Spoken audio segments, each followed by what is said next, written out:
My own family, the people who were supposed to love and support me unconditionally, laughed. They actually laughed right in front of my face when my dad, the man who was supposed to protect me, told me I take up space. Can you believe that? Was I wrong for what I did next? Tell me honestly, would you have done the same thing? Because in that moment, something inside me broke, and I knew I couldn't stay. Let me take you back to the beginning, to a time when I still believed in the myth of our perfect family. I grew up in a small town, the middle child of 3. My older brother, Mark, was the golden boy, an athletic prodigy who could do no wrong. My younger sister, Sarah, was the sweet, bubbly one, effortlessly charming everyone she met. And then there was me, Amelia. I was different. I was a quiet kid, always with my nose in a book, drawn to art and writing, things my family considered impractical. Our family dinners were a sacred ritual, held every Sunday at my parents' massive mahogany dining table. This table wasn't just furniture. It was a symbol, a monument to our family's supposed unity and prosperity. But for me, it always felt like a battlefield, a place where I constantly felt like an outsider. My dad, Arthur, was a self-made man, proud of his accomplishments, but also incredibly rigid in his views. He believed in hard work, traditional values, and a very specific idea of what success looked like, an idea that rarely included artistic pursuits or emotional depth. My mom, Eleanor, was the peacemaker, always trying to smooth things over, but often at the expense of her own feelings and sometimes mine. She'd always tell me, Amelia, just try to get along, as if my existence was the problem, not their narrow-mindedness. From a young age, I felt like I was constantly vying for a spot at that table, both literally and figuratively. Mark always had the prime seat next to Dad, regaling him with tales of his latest sports triumphs. Sarah would be perched innocently, her wide eyes and sweet voice captivating Mom. And I was usually squeezed in between them, often at the corner, feeling like an afterthought. My contributions to conversations were frequently met with a dismissive wave or a quick change of subject. If I talked about a book I loved, Dad would scoff, "What good will that do you?" If I showed them a drawing, Mom would say, "That's nice, dear, but have you thought about something more stable?" It wasn't just the lack of encouragement, it was the constant comparison. "Why can't you be more like Mark?" Or "Sarah is so much more outgoing than you." These weren't overt attacks, but a steady drip of subtle invalidation that eroded my self-esteem over the years. I started to believe that there was something inherently wrong with me, that I was simply not enough. As I got older, the subtle digs turned into more overt criticisms, especially about my career choices. I decided to pursue a degree in creative writing, a decision that was met with open derision from my father. A waste of time and money, he'd declare, usually during one of those dreaded Sunday dinners. My brother and sister would usually stay silent, occasionally offering a pitying glance, which somehow felt worse than their active participation in the mockery. After graduation, I struggled to find a stable job in my field, something I was passionate about. I took on freelance writing gigs, worked part-time at a bookstore, and poured my heart into my personal projects. But every time I visited home, the same questions would arise. When are you going to get a real job? Are you ever going to move out of that tiny apartment? Don't you want a comfortable life like Mark? The implication was clear. I was a failure, a burden, a disappointment. The incident that finally broke me happened during one such Sunday dinner, about 6 months ago. It was Mark's birthday, and the table was laden with food, wine, and an atmosphere thick with forced cheerfulness. Mark had just received a promotion at his corporate job, and Sarah had announced her engagement to a wealthy doctor. Everyone was beaming, celebrating their successes, and I genuinely tried to be happy for them. But as the evening wore on, the conversation inevitably turned to me. Dad, after a few glasses of wine, leaned back in his chair, a smug look on his face. "So, Amelia," he began, his voice dripping with condescension, "still pursuing those hobbies of yours. When are you going to grow up and join the real world?" I felt my cheeks flush. I tried to explain my recent successes with my freelance work, how I'd even managed to get a short story published in a literary magazine. But he cut me off with a wave of his hand. "Honestly, Amelia," he said, loud enough for everyone to hear, "you just take up space at this table. You bring nothing to it. Mark contributes, Sarah brings joy, you just exist." And then it happened. My mother chuckled nervously, a small, almost imperceptible sound, but it was enough. Mark let out a booming laugh, leaning back in his chair as if Dad had just delivered the funniest punchline. Even Sarah, my sweet sister, giggled, covering her mouth with her hand. Their laughter wasn't malicious, not exactly. It was more a laugh of agreement, of confirmation. In that moment, their casual cruelty, their blatant disregard for my feelings, pierced through all my defenses. It wasn't just a comment. It was a public declaration that I was worthless, and they all agreed. The symbol of that table, once a place of family unity, transformed into a symbol of my exclusion, my invisibility. I felt a cold knot form in my stomach, a familiar ache of rejection, but this time it was different. This time it was laced with a fierce, burning anger. I looked at their faces, still smiling, still laughing, and I realized something profound. They weren't going to change. They would never see me, truly see me, for who I was. I was just the girl who took up space. I felt a surge of adrenaline, a clarity I hadn't felt in years. I stood up, slowly, deliberately, and the clatter of my chair against the hardwood floor silenced the laughter. All eyes turned to me, their smiles fading into confused frowns. "You know what?" I said, my voice surprisingly steady, despite the tremor in my hands. "You're right, Dad.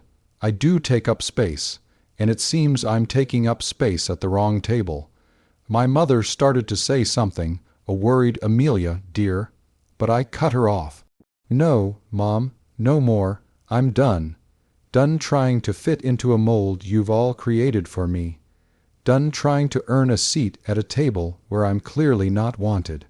I looked at each of them, my eyes lingering on my father's shocked face, my brother's quickly wiped away smirk, and my sister's wide, innocent stare that now held a hint of genuine alarm.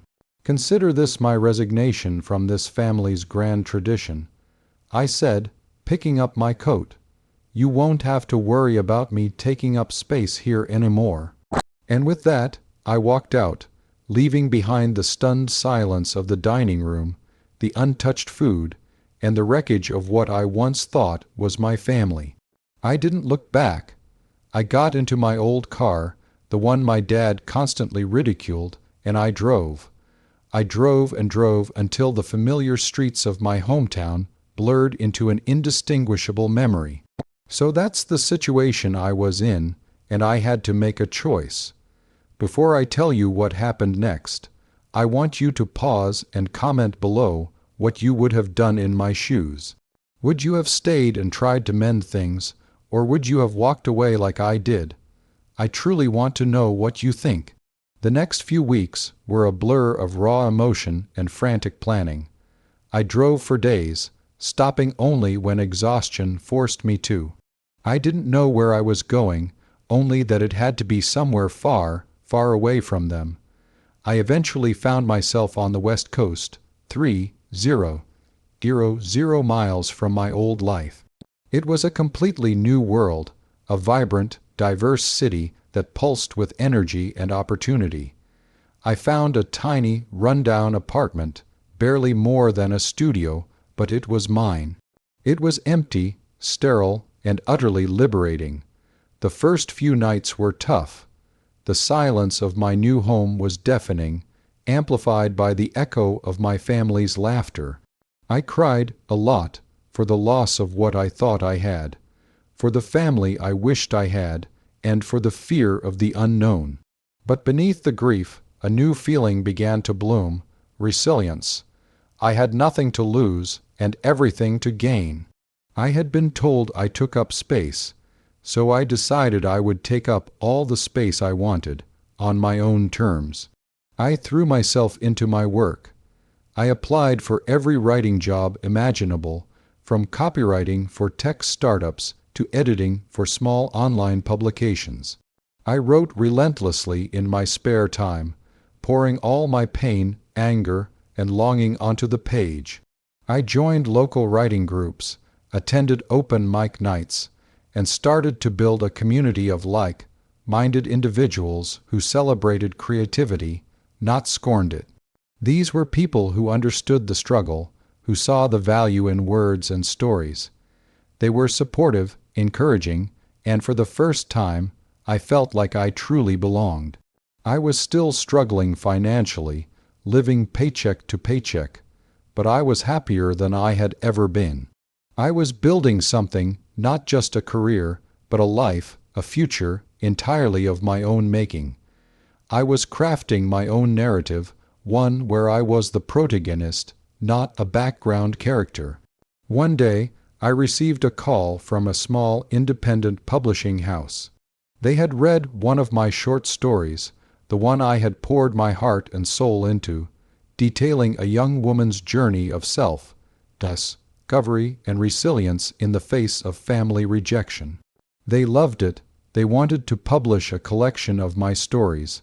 I was ecstatic.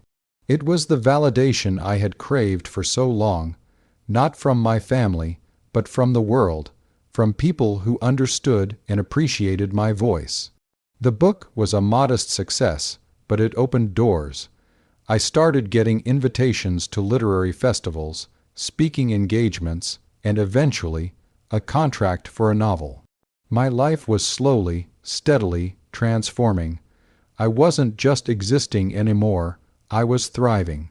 I was building my own table, a table where I was not only welcome but celebrated, a table surrounded by people who uplifted me. About a year after I left, I received a letter. It was from my mother. It was short, filled with apologies, remorse, and a plea for me to come home. She said my dad regretted what he said, that Mark and Sarah missed me, and that the Sunday dinners weren't the same without me. Part of me, a small, wounded part, wanted to believe her, but the stronger part, the part that had blossomed on the West Coast, knew better. I wrote back, not with anger, but with a quiet resolve. I explained that I had found my own space, a space where I was valued, and that while I wished them well, I couldn't go back to a place where I was diminished. I wished them happiness and told them I hoped they could find peace within their own family, without me. I never heard back from them after that. My novel went on to become a bestseller. I moved into a beautiful home, still small, but filled with light and art and books. I hosted dinners now, around a custom-made wooden table, one I had designed myself. It wasn't mahogany or massive, but it was warm, inviting, and filled with laughter and genuine connection. My friends, my chosen family, sat around it, sharing stories, dreams, and support. There was always a seat for everyone, and no one ever felt like they were taking up space. I even designed a small carving on the table's edge, a subtle reminder of my journey, a single, delicate feather, symbolizing freedom and flight. Leaving my family was the hardest thing I ever did, but it was also the most important. It taught me that sometimes the only way to find your true place is to leave the one that never truly welcomed you. It taught me that validation doesn't come from others, but from within, from pursuing your passions and building a life that genuinely reflects who you are. I built my own table 3,000 miles away, and it's a table where I am not just allowed to exist, but encouraged to flourish.